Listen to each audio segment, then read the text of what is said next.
મહેસાણા મહાનગરપાલિકાના જંગમાં ભારતીય જનતા પાર્ટીએ વિપક્ષના સુપડા સાફ કરી નાખ્યા છે। મહેસાણા અર્બન બેંક વિદ્યાલય ખાતે હાથ ધરાયેલી મતગણતરીમાં ભાજપે 13 વોર્ડની કુલ 52 બેઠકોમાંથી 47 બેઠકો કબજે કરી।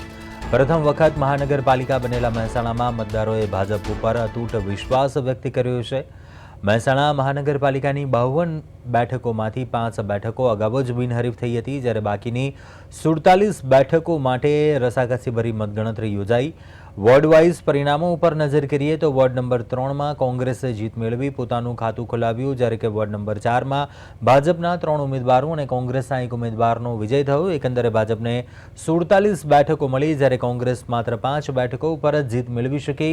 મતગણતરી કેન્દ્રની બહાર ભાજપના સમર્થકોએ ગુલાલ ઉડાવી ફટાકડા ફોડીને જીતની ઉજવણી કરી હતી। પોલીસ તંત્ર દ્વારા ગણતરી કેન્દ્રો પર ચુસ્ત બંદોબસ્ત ગોઠવવામાં આવ્યો હતો, જેને કારણે સમગ્ર પ્રક્રિયા શાંતિપૂર્ણ રીતે પૂર્ણ થઈ હતી।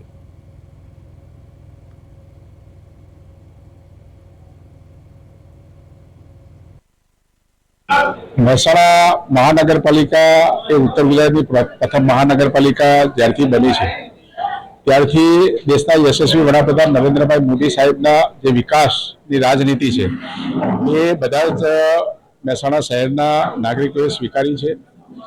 અને જે વિકાસના કારણે જે બજેટ પણ ફાળવાયું છે, પ્રજાએ એમાં વિશ્વાસ પણ વ્યક્ત કર્યો છે।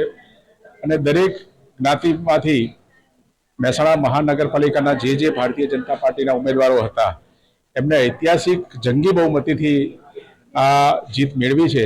ત્યારે આપના માધ્યમથી મહેસાણા મહાનગરપાલિકાના તમામ મતદારોને હું ખૂબ ખૂબ આભાર પણ માનું છું। અને 8 વોર્ડની મતગણતરી પૂર્ણ થતાં 32માંથી 32 સીટ ભારતીય જનતા પાર્ટીના ફાળે જ્યારે મળી છે, ત્યારે મહેસાણા મહાનગરપાલિકાનું પ્રથમ બોર્ડ એ ભારતીય જનતા પાર્ટીએ સુનિશ્ચિત કરી દીધું છે। ફરીથી હું તમામ મતદારોને ખૂબ ખૂબ આભાર માનું છું અને એમના આ જે વિકાસની રાજનીતિ સ્વીકારી છે અને આગામી દિવસોની અંદર અમે આના માધ્યમથી બધા જ વોર્ડોની અંદર વિકાસના કામ અમે પરિપૂર્ણ કરીશું। આ 2 નંબરની પેનલ ભારતીય જનતા પાર્ટીના જે કેન્દ્ર સરકાર અને ગુજરાત સરકારના વિકાસને ફળી છે અને જે આખા 13 વોર્ડની અંદર લોકો અમારી મજાક બનાવી રહ્યા હતા કે વોર્ડ નંબર 2ની ભાજપની લંગડી પેનલ છે, પણ આજે લોકોને અમે બતાવી દીધું કે લંગડી પેનલ નહીં, આ ભારતીય જનતા પાર્ટીની પેનલ છે। આ મારા વોર્ડ નંબર 2ના સર્વે નાગરિકોનો ખૂબ ખૂબ આભાર માનું છું।